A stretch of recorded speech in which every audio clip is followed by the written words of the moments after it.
What is going on, everybody? Brent Abel here, goldballhunting.com. Thanks for hanging out with us again today. Me and Jeff for another episode of the Gold Ball Hunting Podcast.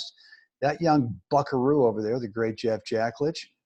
Busy day in Moraga, California, maybe even Northern California. Who knows?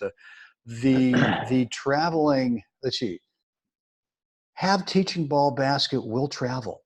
That's right. Wow. It's awesome. It's just It awesome. is. I'm actually enjoying it. You know, it's not so far either. You know, jumping back and forth between here and now, but it's a horrible drive. You know, basically about an hour. No big deal. No big deal, and the drive is not too bad. I mean, in terms of nice, once you get into Napa, it's kind of like, oh, pardon me. I guess I have to be here today. Sorry. All right. Well, anyway, guys, listen, we got something today we want to talk to you about. Today's episode is to be on what we've been talking about the last week or so, several days, the three principles, and how it specifically applies to your topspin serve. Because, like we've been saying all week, you got to have these three principles for every stinking shot in the game. It's just not a forehand, just not a backhand, it's everything. And we're going to chat about today the importance so that you can get the result you want with your topspin serve. No more double faults. Maybe once a year at the little double fault.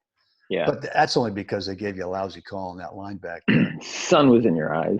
Well, no, I mean, it was actually good, but the guy said, I'm sick and tired of you, hitting that line every time.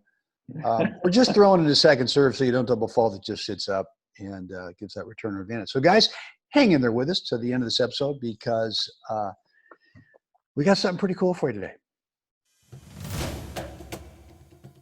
So the big question is this: how are tennis players like us who never played on the tour, weren't incredible juniors, or maybe got a late start to the game, how do we consistently compete at our highest skill level without having to grind through endless hours of on-court practice time and still be in the hunt for the victory match after match?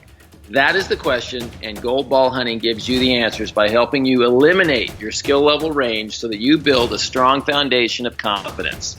My name is Jeff Jacklich, and along with Brent Abel, my partner, welcome to Gold Ball Hunting. Well, alrighty, Jeff, let's get to it. The three principles which we've been banging out all week, and today's Monday, November 11, 2019.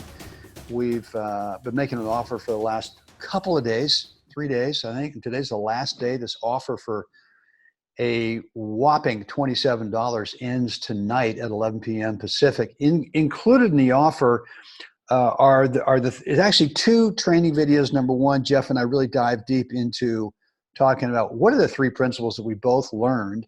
I learned directly from Tom Stowe. Jeff got them from Giuseppe Camarotto, who used to be a Tom Stowe assistant pro. So Jeff and I are really talking the same language. And there's no question that really our games are based on the three principles in terms of shot making consistency. Yesterday, Jeff, you and I added a new bonus to the offer, which is amazing, which is really is the mental thing. How do you actually serve it out at 5-3? Whether it's, first, second, or even the third set when you're serving the thing out for the match. But how do you consistently do that without the old constriction of the throat area, otherwise known as it's getting hot in here. Otherwise known as just a slight little bit of a choke. And look, we've all done it, and the opportunity for choking will always be there because depending on, in your own mind, the importance of this match you're now playing. I mean, look, I remember the first gold ball that I won in singles. I'm playing the great Hugh Thompson in the finals, and he's seeded, he's number one seed, and I've won this first set 6-4. And here I am, I'm serving at 5-4 in the second. Gulperino for my first gold ball singles title. I'd already won a doubles title before, but this is the first singles thing. And I was fighting all the voices. They were all over. I mean, it was a big. I mean, the stage was full. We're just full of Right. experts up there. Who are all you people, right? I didn't know that you existed up there, but and I just had to finally just kind of settle down and work my through. I mean, I must have had 4 or 5 match points in that game, and finally, let me put an end to this thing. Sorry. And finally, the last match point, I just said, look, let's not think about the 4 or 5 that that you kind of let slip away. Let's not think about, well, God, what happens if I don't close this thing out? Now it's 5-all. How bad are you going to feel about that? Well, let's not think about, God, I'm kind of tired. I got this little hammy pull over here. Can I actually survive the 3rd set? And just, what do you want to do right here, right now? And and that was basically, you know what? Let's just throw in a 3/4 topspin serve over to his backhand, and then we'll take it from there. And sure enough, throw it in. He gives me a ball to my forehand. I just lay it cross court. Don't try to go for the screaming winner. And he runs over there. And for the first time all match, he takes a forehand and kind of buries it in the lower third of the net. And I go, that's it? That's all I had to do? No magic fairy dust? No. Magic fairy dust? No Gregorian chants? No, none of that. No, the Gregorian chants. No. So look, we added that bonus yesterday. And then today the bonus that we added was really, what are the 3 principles of a high quality, high bouncing topspin serve that have nothing to do with technique, right? It's all about the same 3 principles that set you up for consistency. And we've added that course to the offer. So not only get the 2 training videos for the entire game, the 3 principles, right? Well, I should say the discussion you and I had, the deep dive discussion on that, but the second training video on that is that we look at several episodes of What's the Right Shot. Right. And we look at what are the 3 principles, and these are all gold ballers, right? And what we discover, or what you're going to discover when you watch the gold ballers, is, God, I could do that. Right. Really, really efficient. I don't want to say simple, but I just want to say really efficient, clean stroke production in the whole process of doing it, and it's just and so you look at it and you kind of go, well, there's nothing magical going on there. And there isn't. It's just, when you are efficient in these 3 principles, it looks, there's nothing spectacular to look at, really. Yeah. Well, and what the 3 principles help you do as a player so that you can be insanely consistent is that the swing part, the swing technical part, now becomes like, this is like the easy part of the whole deal. Yeah, it ain't rocket science. Right. And so look, guys, if you want to really become a consistent shot maker and not feel that need to have to, God, I better go for it because I'm not sure if I could hit another shot in the court during this point, then you need to jump on this $27 offer today before it expires, ends tonight at 11 o'clock p.m.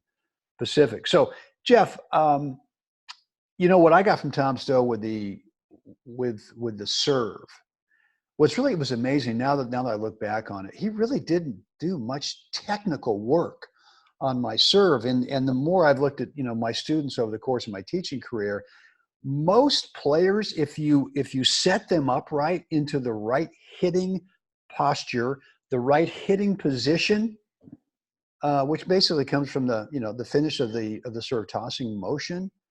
If you put them there, then this part, the whole mystery and the whole ridiculous of, well, you got to pronate, take that out. Just throw that word out, because it doesn't help anyone go, right. Oh, if I pronate, then I got it. Come on. Talk about techno babble. That's just right. Like the ultimate. So with the 3 principles on the serve, this is how you then set yourself up to be able to swing with natural power, which gives you high quality spin, so you control the power. But man, that bounce out of the box is And if you're really good at this, let's call it another technical term, a kick serve. Kick serve, right? As if, right. What does that mean? What does kick mean? I mean, anyway, don't right. get me started on that. We could go forever. Sounds like anyway. You're ready to rant. It sounds like you're ready to rant. Yeah, it's another rant opportunity. But basically what it is just a really high quality, consistent, high bouncing topspin serve. And the beauty with the high bouncing thing is that what you've been talking about forever, and we had a great chat yesterday with one of our students, the great Rich Crinks, is let them touch the ball. There's nothing wrong with that. Obviously, you don't want to throw in a little wimpy sitter second serve, so you don't double fault. That all right. Well, if you let them touch that thing, maybe that's not so great. But tell me a little bit more about your serve. I mean, as a natural athlete, what did Giuseppe help you with? In terms of what I got from Mr. Stowe, which were those 3 principles. Right. How did he set you up? It was about, finding where's the posture in that setup, right? Where is that position that allows you to, again, allows your body athletically to move the way it's designed to move. There's nothing in this game. And this is, I think it's really critical that players understand. Be it no matter what stroke you're hitting, there's nothing in this game that you do that is counter to way your body is designed to move. We do things on the court the way we hit the ball is designed based on the way we naturally move athletically and the constraints of the court. It's 78 feet long. The net's 3 feet high in the middle, 3.5 at the edges. The ball is, X amount heavy. It has felt on it. You can bite it with the strings, the string technology. I mean, it was stuff we've already talked about. But when you put the whole package together, the way we do it, the way everything's designed to do is based on the whole thing. If I want to hit the ball harder, I've got to put some more spin on it. If I want to make the ball do something like whatever, then that's the way it works. So there's nothing in this game that we do that is counter to the way we should athletically move and the way we should, all the joints and parts and pieces work together. It's when we move ourselves out of that then the constraints of the court and the net and things become an issue, because we're fighting those principles. We're fighting what's actually in front of us. And it's like, sometimes I'll tell students, I go, listen, if the net was actually 6 feet high and the court was 5 feet shorter, I don't think we'd be hitting the ball the same way. We'd have a different type of stroke swing pattern than what we're doing right now, because the constraints of the court would be different. So there's nothing that we do that's counterproductive to the way we move. It's just, so for me, in my journey, it was always about what's the position I need to get into that allows me just to let her go. Yeah. And then, there it is. The natural squaring of the racket to the ball, the natural arc of the ball off the strings. Just how hard you're hitting. So all those things kind of, it's not a no-brainer, because you do have to develop the feel and that, but they do become a little bit more, let's say, it kind of becomes painfully obvious, like how hard I should hit, where how to direct a ball somewhere in the court. All those little nuances don't seem like such a mystery. So for me, it's always been in that vein. Yeah. Well, look, I mean, people, right? Players, God, I'm just not very consistent. And I say, well, then you need to get consistent with these 3 things. Right. And if you get consistent with the 3 things, then you're not really sort of improvising stroke technique. And once we get into stroke technique improv, then the games becomes really, really tough. Oh, it's every stroke is something new and shiny. It's a new adventure. Like, wow. Right. And so here's the thing, I think, is that because there's not been enough emphasis on on the three principles that are required for every stroke in the game, because so much teaching now is based on, look, I'll say it, with the forehand, the lag, snap, and wipe, right? And look, the lag, snap, and wipe. Okay, fine. Rafa can do it, right?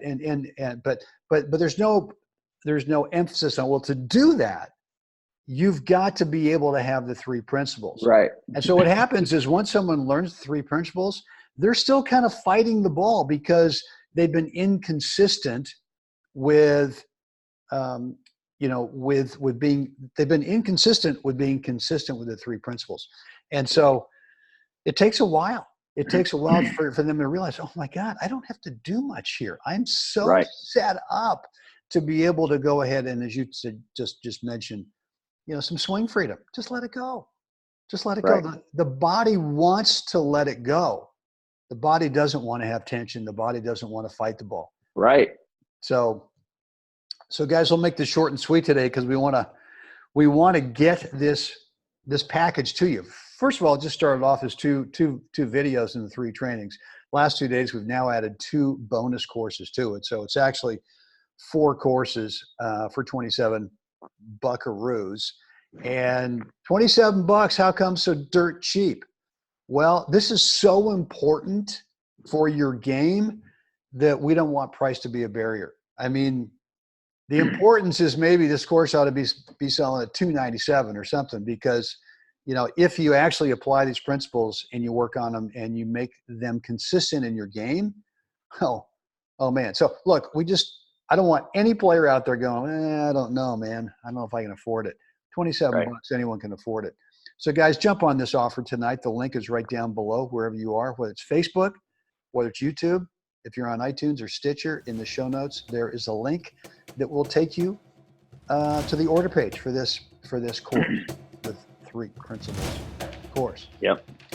Jeff. Yeah.